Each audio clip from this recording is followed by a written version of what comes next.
Good afternoon, everybody that's joining us. We'll get started in a couple of minutes once everybody comes in. We'll do a round of introductions, talk you through what's going to happen, and then we can get started. Whilst people are joining us, you'll notice that there is a chat function open. Feel free to put in the chat a hello to everybody where you're from, because we do quite like to see all of the different organisations that people join us from. So feel free to put something in there. Whilst people are still filing in, Harriet from the horse course in Dorset. Funnily enough, just before we press start on the webinar, there was a lot of chat about animals and risk assessments. So you never know, we might even include something as an example when we go through to that point. We've got a real breadth of organisations coming through, almost too many to keep up with. I think I just saw Biker Grove there, which was pretty exciting. Sunderland, Reclaim in Manchester, Durham, Cheshire, Bedfordshire. Wow, this is amazing. Guernsey. Hello, Louise in Guernsey. Sheffield, Kingswood Urban in Northamptonshire, not that far from me. Oxfordshire Youth. Fran from the MYA. Hello, Fran, from our organisation. Jodie Lowe. Hi, Jodie from Uni Northampton. Some specific hellos there as well. Wow, there are some amazing organisations coming through here. Kate from the Natural History Museum. Again, another animal link there. Wonderful. Peer Power. Hello, Peer Power. Another university there. YMCAs. This is fantastic. We really hope that for everybody that's joining us today, there'll be something really useful and valuable that you take away from this session. Hopefully there will be. Hopefully you've already had a chance to read or scan the documents, and all this will do is be a bit of a rapid check-in and an opportunity to ask some questions. But yeah, there's still a couple of people filing in, so we'll give it one more minute and then we'll do some quick intros and we'll get started. Hi, Matt Pilling from Lancashire. Lovely to see your name pop up there.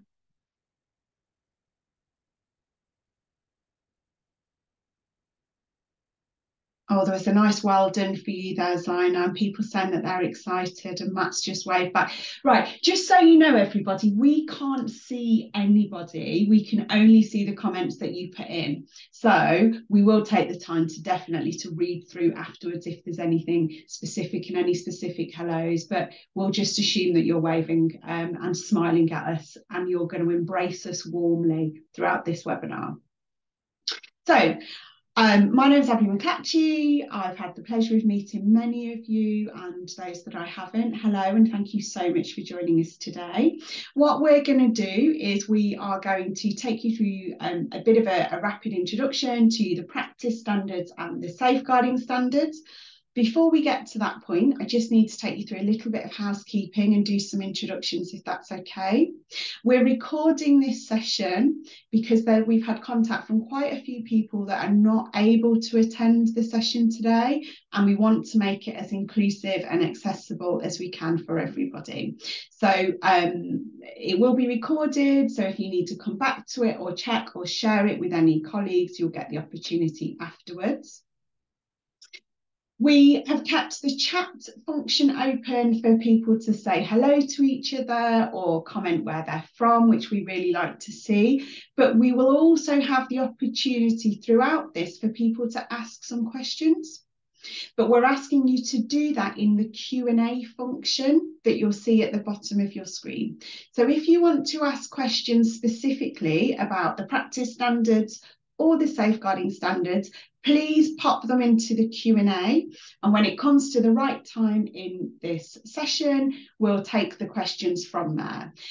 We won't be able to answer every single question simply because of the volume of people that are there, but we've got a lovely colleague who I'll do an introduction to in a moment who's going to be monitoring the Q&A, and we'll try and pull them together thematically so we can give the best and broadest answers that we can. Just a little health warning with that. we're all human, we're only human, and there might be things that we don't know the answer to. But that's one of the brilliant things about being in a community of youth work, that if we don't know, we can just find a way to come back to you and tell you, or there might be somebody else within our network that's got an answer for you. So it's a lovely, safe, supportive space. No question is silly, but equally no answer is silly. So let's make this a lovely environment to be in for today.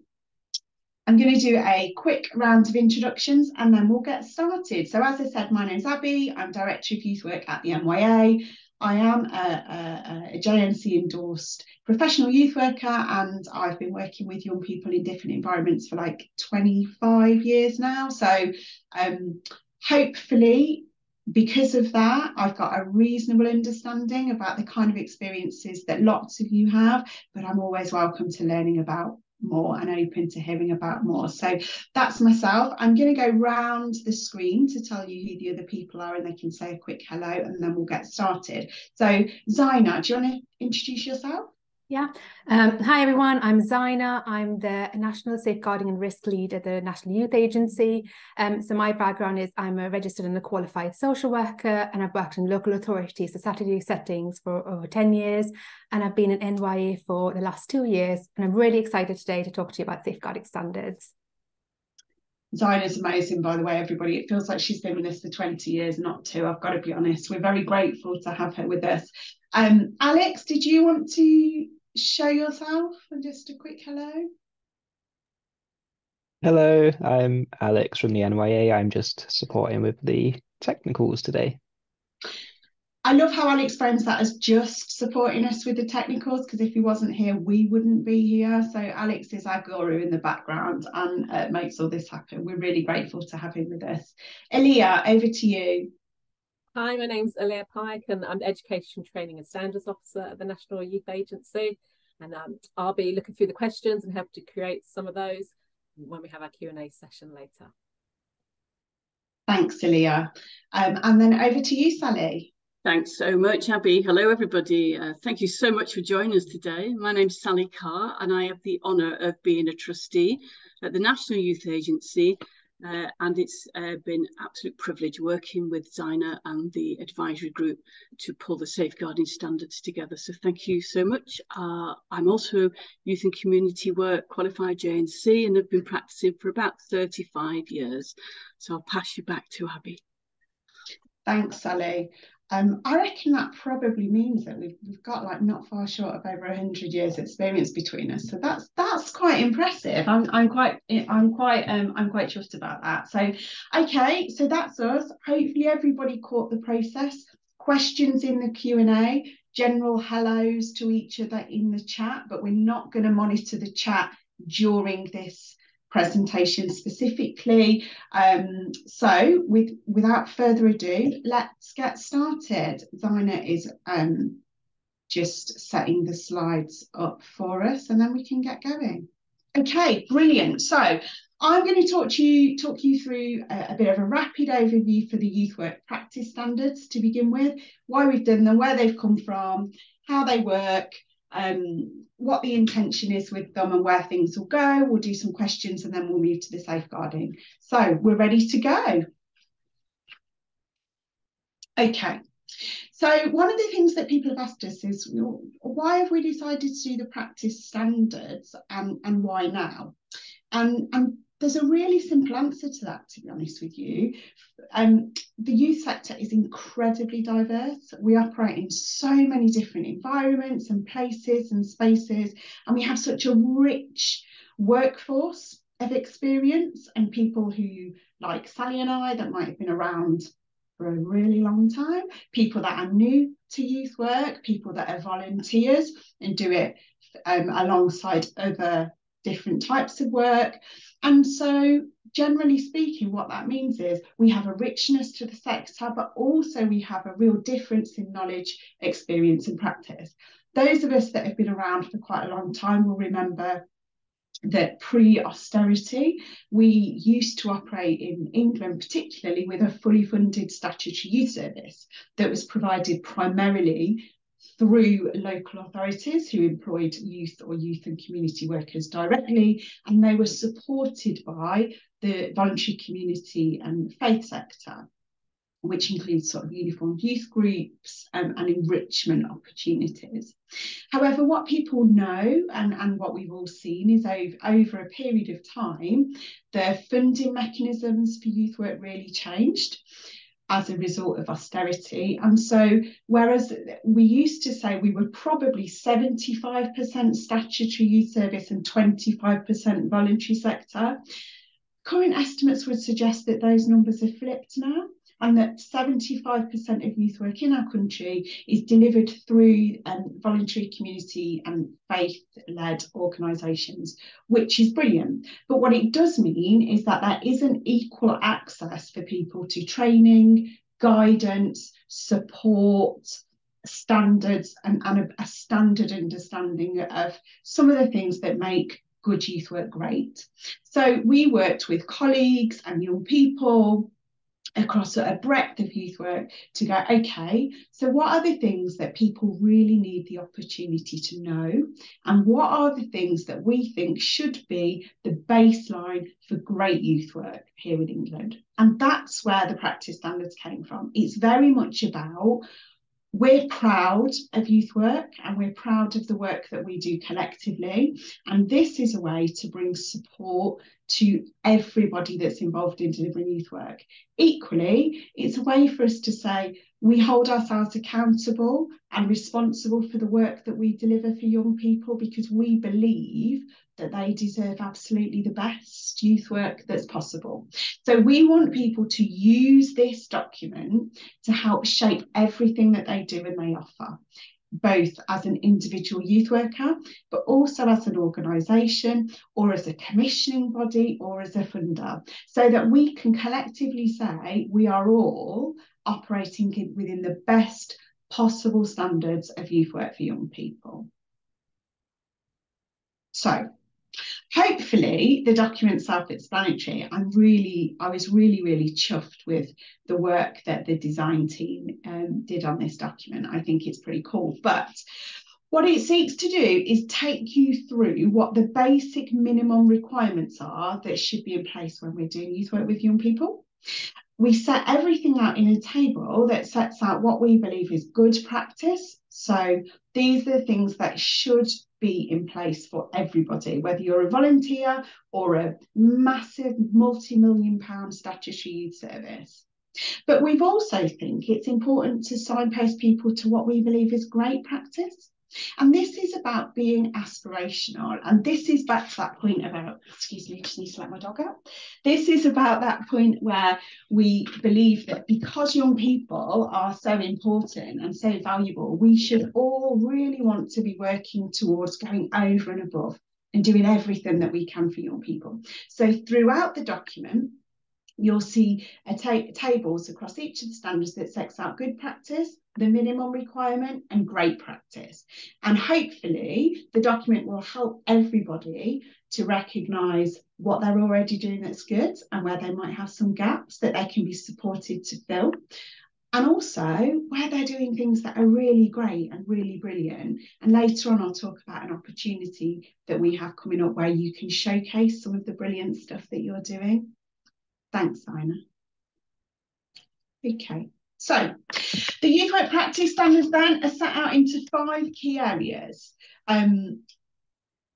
We try to make this what we think is as simple as possible, so that the toolkit's really easy to work through and connect into what it is that you're doing or organisationally you're focusing on. It covers the standards of the where, so where we're doing youth work, who's doing it, how are we doing it, safeguarding and risk, and just as a caveat to that is also about governance, and active participation and youth voice. And within each section, it's divided into key considerations, and it talks about what are the different things that should be in place within it. And it gives you some ideas about specific things that you should look at. Before we move on to that, though, you'll also note at the start of the document, there's a bit of a checklist. And hopefully that's something that you can copy or download and print and keep out, and just use that as a bit of a starting point before you start working through the document and any activities. Okay, so standard one is the where. And as we said at the start, we know youth work can take place in any environment. Youth work is about the pedagogy, isn't it? It's about the relationship that we have with young people and the skills that we use to facilitate a young person's journey and walk alongside them on that journey, wherever it takes them. Therefore, it doesn't really matter where we are, because if we hold those principles and those practices as central, we can do this work literally anywhere. We talk about some specific environments, so like indoor youth work, outdoor youth work, but also online and digital youth work, which I know for many of us is something that's cropping up increasingly. And again, we're doing a lot of thinking organisationally about how we can support you around that.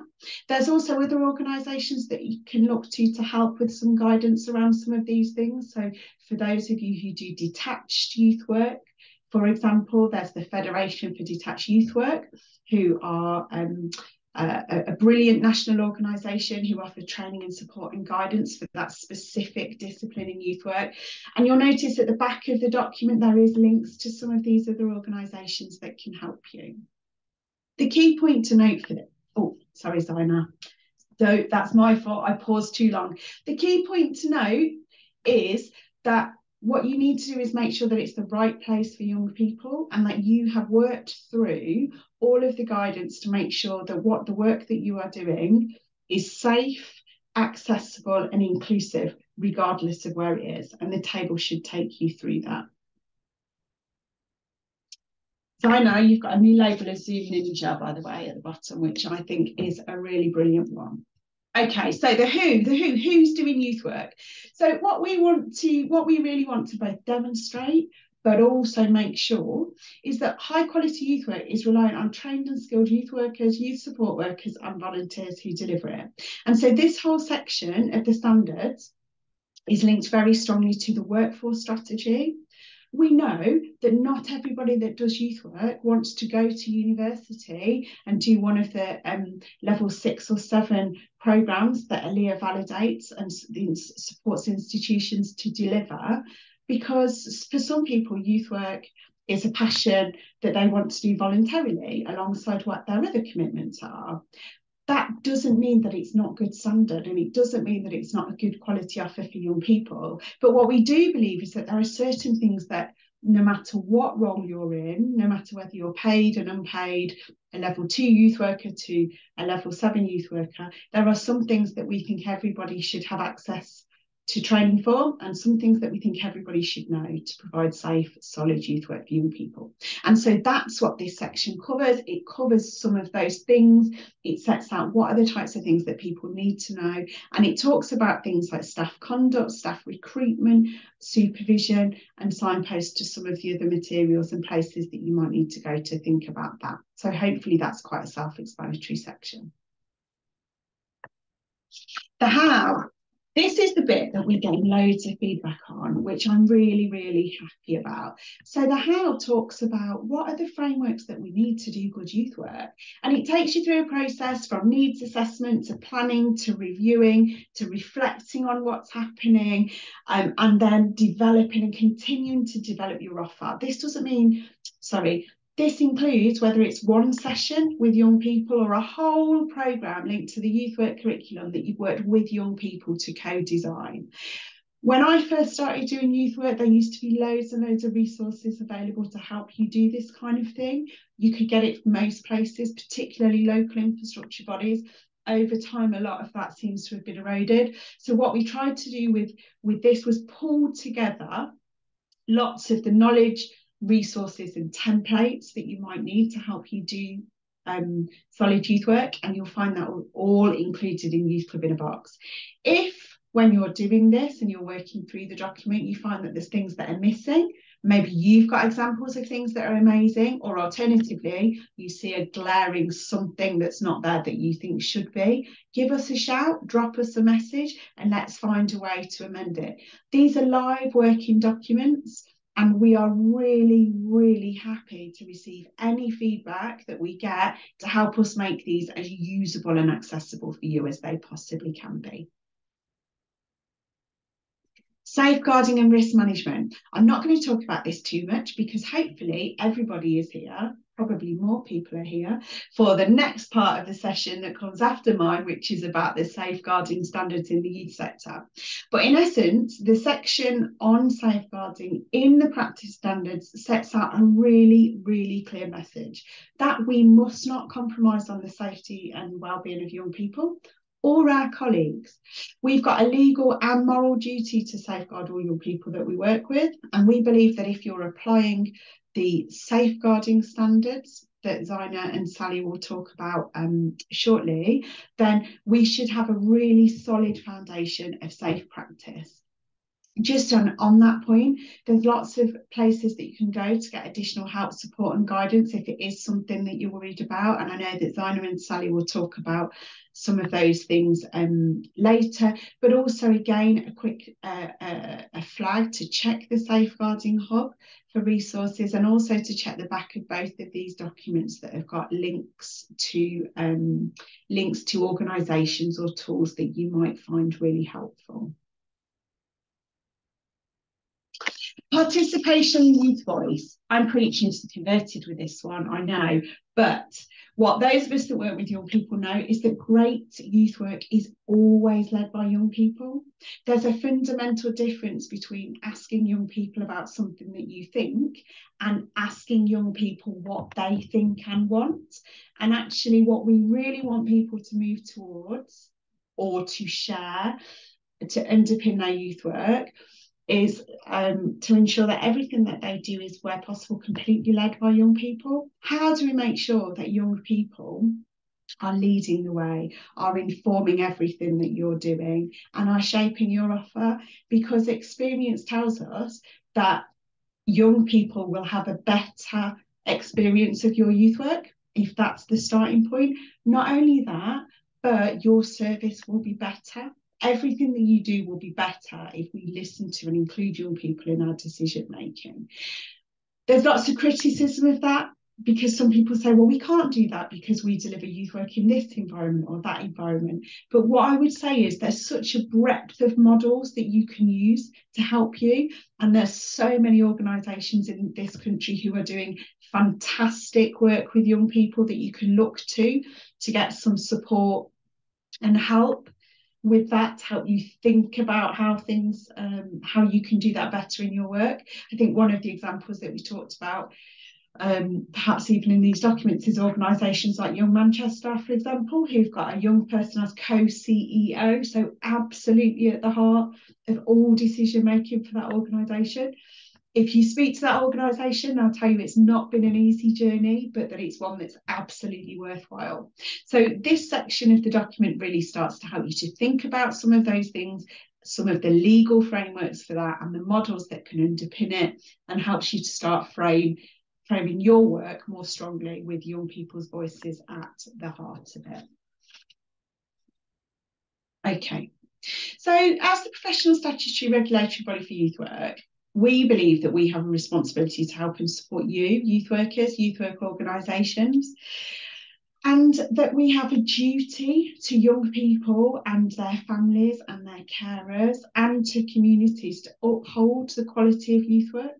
So we have some things that we have in place that can help you to do that we're working on currently, that it's just worth flagging here, that link to the standards, that link to safeguarding, and that link to training. We are going to be doing a larger scale launch of the Youth Work Register that's referenced in the standards soon, that will be to begin with for those people that are qualified, professionally qualified scale or above to begin with, and that will gradually include others. We've got several programs that are running at the moment that will create that will have free to access resources that can help you do some of these things. And I guess the real flag for me is the youth work curriculum. One of the things that we're doing soon in Youth Work Week, actually, that I sort of hinted at earlier on, is we're going to be having a session during Youth Work Week where we have the opportunity for people to come and showcase the work that they're doing with young people. So where you're doing really good practice and you're linking it to the Youth Work curriculum, there's going to be an opportunity for us to pull people together and have a bit of a celebratory event online where we can share and learn from each other's good work. So we'll update you with some of those things really soon. But there's lots of opportunities within the NYA for you to engage and get information on some of these things. So, whistle-stop tour of the Youth Work Standards. I'm going to pop over to Aaliyah to see if there's any specific questions that have come through. And if there hasn't been, then we'll move on to the safeguarding standards. So there's just one really great question that's come through. They know about the quality mark that the NYA has, but wondered how you might be able to use practice standards to kind of assess organisations and what does best practice look like. So how might these be used perhaps organisation to organisation or trustees to use to kind of assess what is the best practice looking like? So how do they sort of, judge and move and think about what's the basics and what does great practice look like? Have you got any tips for that? Yeah, lovely question. Thank you. Funnily enough, somebody sent us an email a couple of days ago saying, what would be really great is if there was just almost like a 1 or 2 pager with the standards on, so that they could use it to make notes on and sort of action plan. And I think that would be a really good starting point, wouldn't it? If we're able to provide you with a document that just has the standards on, you can use it then to start noting down where you think you've got good or great practice.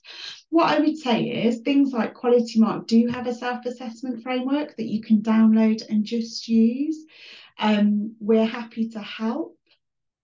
If you need some help with thinking about what might good or great practice look like. But I'd also really encourage you to work collectively together to do that. So do you know other organisations that are doing similar work to you? Can you come together as critically reflective and supportive friends to start assessing each other's work and looking at different things? Can you use things like the Youth Work tea breaks or some of the regional networks that are in place to really start to build a model for what you think good looks like in your communities? And I guess that's the thing for me, like we're all accountable and responsible for what we do in our work, but also we're a supportive and collegiate profession. So I think being able to work together would be a really good way forward on that. However, if people were interested in doing something specifically like setting up some sort of network, we'd be more than open to looking at that and supporting you with that. The other thing to just think about is if you're a local authority, there is a peer review, a youth services like peer review and peer challenge model that we piloted this year. Matt was in the chat and he was one of our peers that was involved in that, hence one of the reasons why I know him. And so there might be opportunities for you to get involved in that moving forward, which is a way to kind of have some sort of more formal view and review of your work. So if you are a local authority and you're interested in that, then just get in touch with me separately. Excellent, thank you. I've replied to some people's questions, and so do keep writing them into the chat, and I'm going to shift some of those responses to make sure in the main chat as well. Some of the questions are really great, people asking for links and things, and then there are already some questions for Zaina's session as well, so we'll head over to Zaina next. Brilliant, thanks everyone.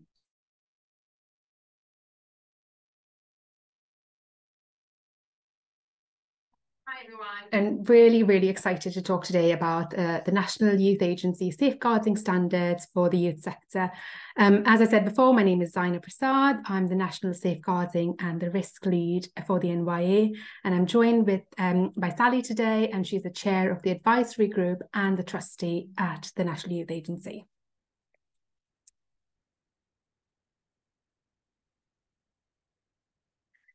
So how did we get here, and kind of what has been our journey to get where we are today? So the standards have been kind of a collaborative piece of work with the Safeguarding Advisory Group, and we had a really good, breadth of experience and expertise in safeguarding within the youth sector there. And we started meeting in 2022. We had lots of meetings. We had massive debates on what is the current culture of safeguarding within the youth sector, what is the current need when it comes to safeguarding in the youth sector, and what is the content out there, and is it relatable in terms of safeguarding within the youth sector. The group is really clear that we wanted to be proactive by creating these standards and not do something as an afterthought or as a reactive measure to supporting the sector. And we continue to develop this, and this is where we want to hear from you, the wider youth sector, to supporting us to make sure safeguarding within the youth sector is robust. So in short, the standards were produced to be youth focused, to support the diverse workforce that we have today, to look at a standardization of working, so best practice in terms of safeguarding, and also towards having a bit of a cultural shift, moving away from the tick box practice. So who are these standards for? So these standards, as I said, have been co-created with a group of people that have come together from across the sector. We know that youth work takes place in a variety of places and a space, and we know that there are kind of different trusted adults working in this space. So you could be a volunteer, you could be a part-time worker, you could be a full-time worker, you could be a professionally qualified youth worker. So we hope that this is applicable to you regardless of your role. We also hope that this will aim at all settings. So if you're kind of based in like a detached youth work setting, local authority, faith-based, sport, arts, we hope again that this is applicable to you. And regardless again of the size of your organization, so if you're big or small, again, we hope that this is applicable and relatable to you. So this is the compliance to culture plus bit. So this is kind of the main objective of the document or the resource. We kind of want to make sure that you're moving from the complying of legislation to moving towards safeguarding being embedded in your practice, so that you are, and that's what we call a culture plus organization. So safeguarding sometimes can be looked at as a tick box exercise. It's a task that is done, it's completed, put on a shelf, or you save it in a hard drive. But we know it's more than that, and we really want to encourage you to embed safeguarding within your role, in your everyday practice, in organization processes and procedures. You might think I'm in the compliance bit now, and we want to say that is good, but we want to encourage you to think about culture and becoming a culture plus organization.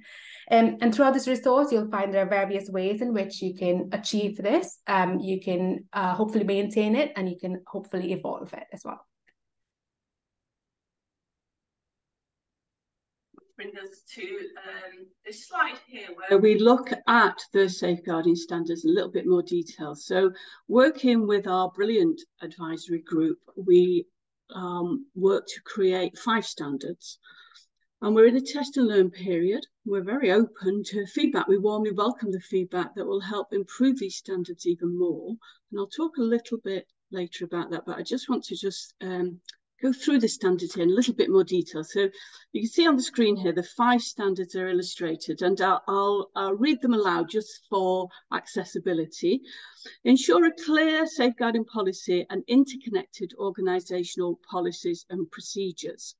And if I give you an example of that from the standards, in the compliance section, to illustrate this, we are specifying that the safeguarding policy within the organisation is clearly written and easy to understand by all stakeholders. So this is staff and trustees, young people's parents, and so on.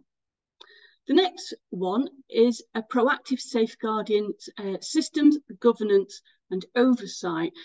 And this is really to ensure the proactivity of this work is actually taking place. And I'll give you an example from the culture section of the standards on this. And it says, the other workers are identified and supported if interested in a safeguarding lead professional development pathway.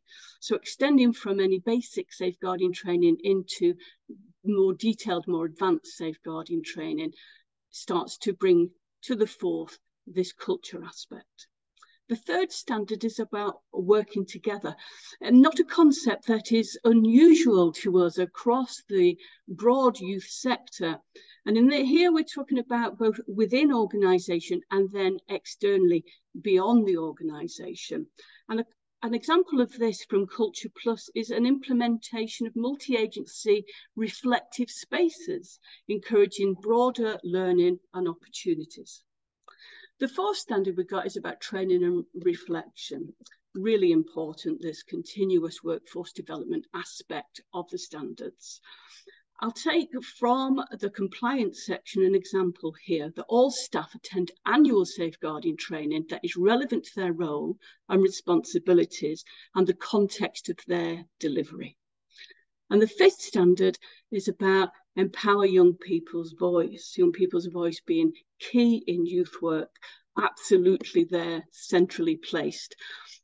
And I'll give an example here from the culture aspect of the standards, where we're asking organisations that work with young people and professionals to understand their additional needs and vulnerabilities of those young people. This might include the development of training, new materials and opportunities for young people to evaluate and inform future practice, because the safeguarding landscape is ever changing, ever evolving.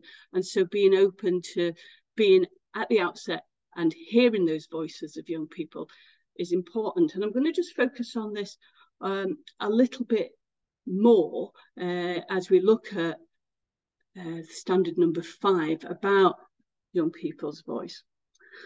With great gratitude, I pay homage to our advisory group who co-created these standards, and this standard in particular coming particularly through the youth sector very loudly about how do we ensure from the outset that the voices of young people are embedded within the work that we're doing and they are integral to our practice. And we've referenced in the standards the Lundy model of a young people's voice and participation and leadership.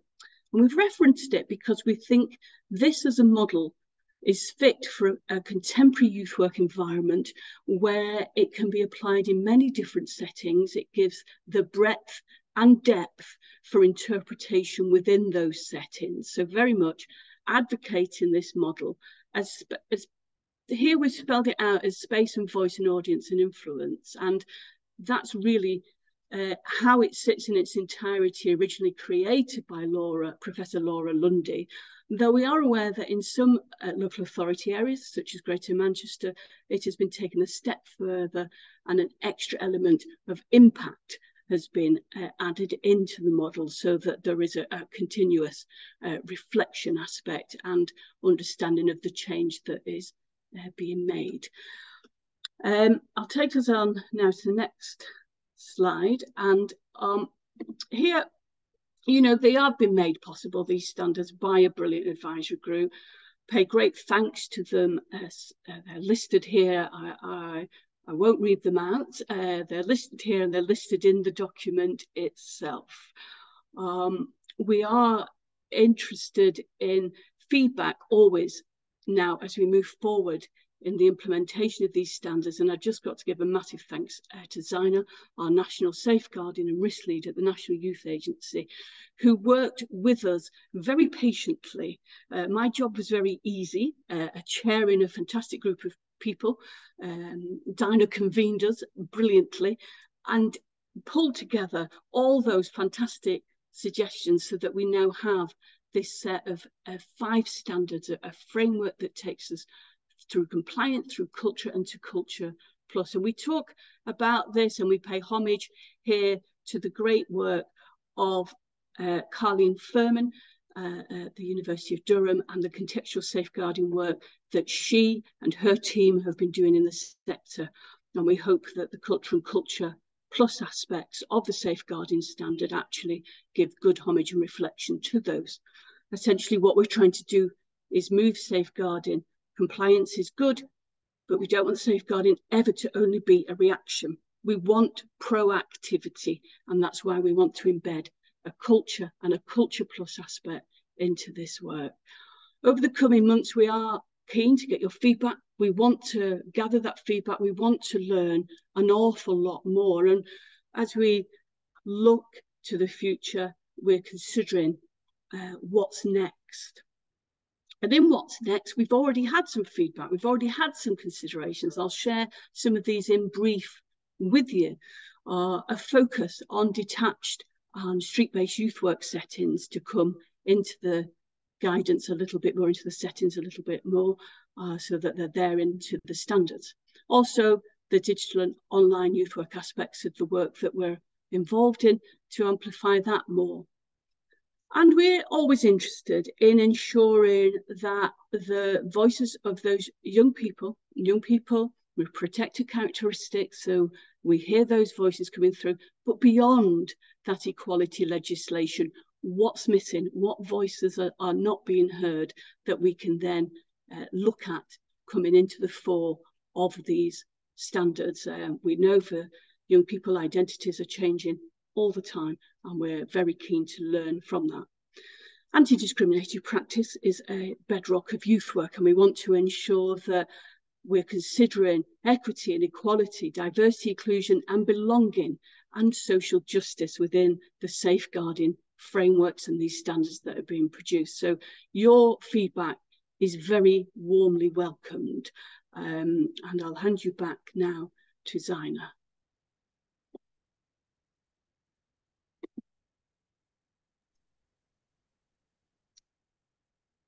Sorry. So the next 6 months from now, September to March 2024, is our test and learn phase. And we'd really like to hear from you on how we can better this resource, make it more relevant, make it more usable, and how we can keep it current. So if there's anything you liked about it, do let us know. But anything that's missing, again, do let us know. Additionally, if you've got a case study, an example, or something that will bring to life these standards, so that could be something around those 5 statements, or something even within the standards that you'd like to share, again, do let us know, and we can include it when we relaunch next year. At the end of this, I will send out a feedback link, and it'll be through Microsoft Forms, and we would really like your feedback on that. Happy to take some questions now. Excellent. So we've got a question about designated safeguarder lead training. And are there any plans, would you know of any designated safeguarder lead training that would be specific to working in the youth work sector? Someone shared some training that they've been on, but it's very schools orientated. So this is something that we've been thinking about within NYA, and we are developing a designated safeguarding lead training bespoke to youth work delivery, and because we know there's a lot around education or non-education, but sometimes doesn't really fit into youth work delivery and the bespoke nature of youth work. This is something we're looking at, and we're hoping to launch something in early 2024. Not going to give any dates now, but yeah, hopefully early 2024. And then could you just explain a bit about how these standards might interact with local authority state safeguarding standards or charters or marks that they had, and how they could be used together? So we hope that we've kind of used the voice of local authority as well through this, as we've developed it, and we do want to make sure that it is relevant to kind of the local authority way of working as well. But again, we're in that test and learn phase. We're wanting to hear more from the sector on how we can, and if it's not relevant, please do let us know, and we'll work with you to make sure it does work. But we do want to make sure it covers local authority, voluntary services, for profit, wherever you're working in terms of working with young people. Excellent, thank you. Can I just add on to that as well? It is worth noting, just in case people missed it, that part of the steering group for developing these standards included the Department for Education, who are obviously responsible for safeguarding. in relation to sort of young people's services and also DCMS. So we really do hope that it does reflect local authority standards within it too. And of course, you know, Zaina being a sort of social worker as opposed to a youth worker traditionally should bring that voice. And then finally, Zaina, I've just got a couple of questions about what contextual safeguarding. And I wondered if you could point people to the direction of any training or resources, perhaps explains a bit about that, or if a way of time, if you can kind of briefly explain a little bit about what you mean when you use the phrases contextual safeguarding. So again, in terms of contextual safeguarding, we are actually having a resource coming out really soon, again, which was supported by Contextual Safeguarding Network itself, and probably in the next month that should come out, and they've been written again bespoke to the youth sector. It's something that we've spoken about throughout these standards in terms of our conversations with the sector. Sally, would you like to come in and say a little bit, because that was kind of one of our main kind of conversations in terms of safeguarding, contextual safeguarding, and making sure it's relevant to our sector. Yeah, absolutely is, because, you know, young people's lives don't happen in silos. Young people's lives are interconnected, and young people are moving through different spaces and places and interacting with different people all the time. And if we only ever view safeguarding through the lens of legislation that is often designated around familial safeguarding, and miss out the extra familial, the context, the environment that young people's lives are in, then we're missing the bigger safeguarding of those children, young people. So as I mentioned, this work has been developed by Carleen Furman, absolutely brilliant work, and there is the Contextual Safeguarding Network that also offers training and insight, and has been doing some incredible work with youth organisations to test out contextual safeguarding. So the NYA have recently had some online engagement around contextual safeguarding. As Zaina says, there is a resource coming to the fore. Very happy to have more conversation about this with organisations and practitioners. So please do get in touch with us. Excellent, thank you. I wondered, for both of you actually, particularly around how do we help to make sure these documents aren't too overwhelming for people? So perhaps they're completely grassroots voluntary organisation, no one's done youth work training, they want to step into a gap and serve their community. And so how can we help both with the raising the bar and with the safeguarding standards so they don't feel really overwhelming? If Abby, you want to go first and then Zaina? Yeah, I can do. So I saw the question come in. I think it's a really valuable one. I guess what I would say is, for me personally, I've always worked in the voluntary community and faith sector, and started as a volunteer. Actually, I didn't actually qualify as a youth worker until I'd been working in it for about 10 years. So I think I fully appreciate that often, particularly very small grassroots organisations, don't have the infrastructure to make these documents something that they can look at and think we've already got all those things in place, and they might seem a little bit more overwhelming. I guess what I would say is that's all the more reason why we needed the documents in the first place. So I fully accept that we might not always have control over environments if we're borrowing a church hall, or if we only do our work with young people a couple of hours a week, right? Because actually our full-time job is running a market stall or whatever it might be. But these documents should provide a framework, and they're definitely not about finger pointing or picking up where organisations don't have things in place and it being a negative. It's about going, okay, so actually, what help do I need to support the work that I do with young people? It says here that we really need risk assessments for this hall, for example. God, that sounds like a massive piece of work.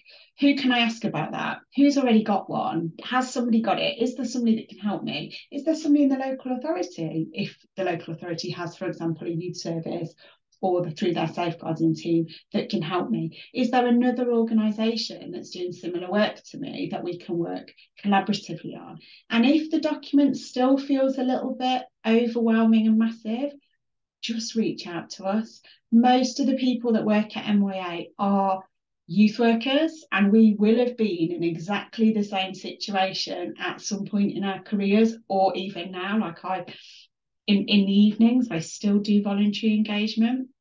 So we are absolutely here to help people apply this, and I fully believe 100% that there is no circumstances that you can't apply these documents to. No environment. I honestly put my hand on heart and believe that. And if there is one, then let's pick it up straight away, and let's try and work out how we can apply them and make it a case study so that other people can learn from it too. Basically what Abby said. No, but the other thing we were also talking about this quite a lot. Is it accessible to everybody? And one of the things we wanted to do through kind of feedback already that's come through is whether we could have like a pull-out self-audit tool as part of this.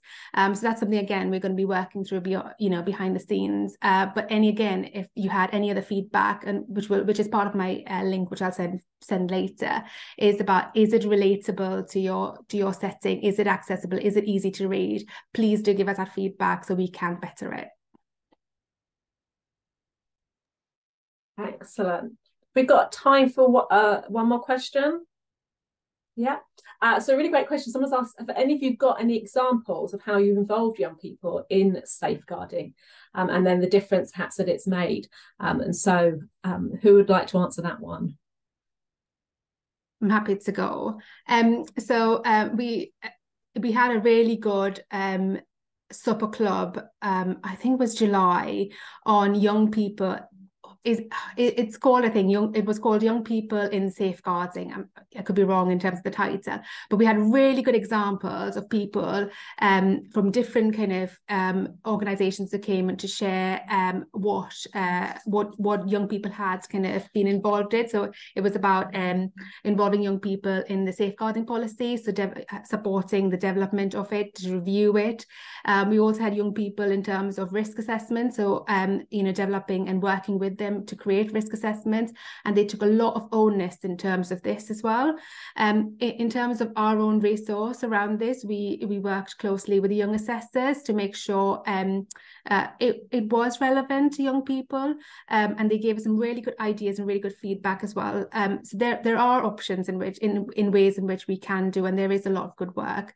If you have got a really good example and you want to share it with us, please do so again. I know there's a big organisation now doing a lot of restructure, and they are actively involving young people in developing the safeguarding policy, to make sure it's in young people language, really.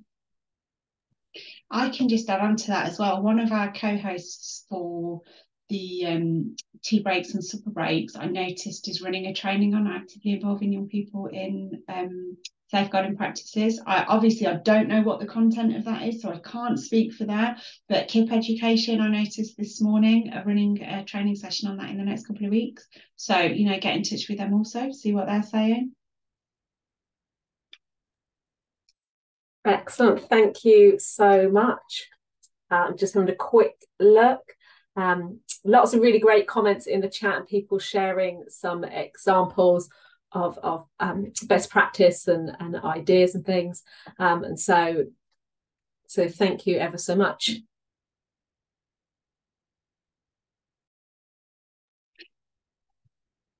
I was going to say, have we got time for one more question? But actually, I think it's probably a good opportunity to just kind of round things up, really. What I would say is that if there was any questions that have come through that we haven't answered, what we'll do is we'll collate them, and if there's anything specific, we can come back to people. So I know there's been a couple of things about like, oh, is there training on this and things like that, and so we can put out some socials posts. Sally's really active on LinkedIn, so if you've got a LinkedIn, follow her. She's normally much more efficient than me at putting stuff on there, so always worth a follow to Sally, but I'll also ask us to share them more broadly.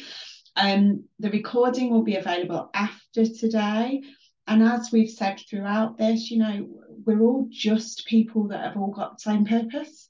We're all trying to do the same thing for young people, so just send people an email. You can reach out to Zina specifically through the Safeguarding Hub is a way to get hold of her. Sally's always around, I'm always around. Please do just get in touch with us. Share the recording. Keep an eye out for some of the things that we've got coming up soon. Zina talked about the specific and bespoke DSL training. We've got some really interesting activities happening in Youth Work Week that we'll be talking about soon. And again, that would be a great opportunity. And I'd really like to hear from people that want to sort of share examples of practice in one of the sessions that I'm going to host. All our email addresses are, that's not true. Zina and I's email addresses are on the NYA website. You can also just contact the NYA at nya.org.uk email address, and that we can forward any emails to Sally, or will come to Zina or to myself or Aaliyah if you've got questions related to professional standards, training and workforce. So there's always a way to get hold of us.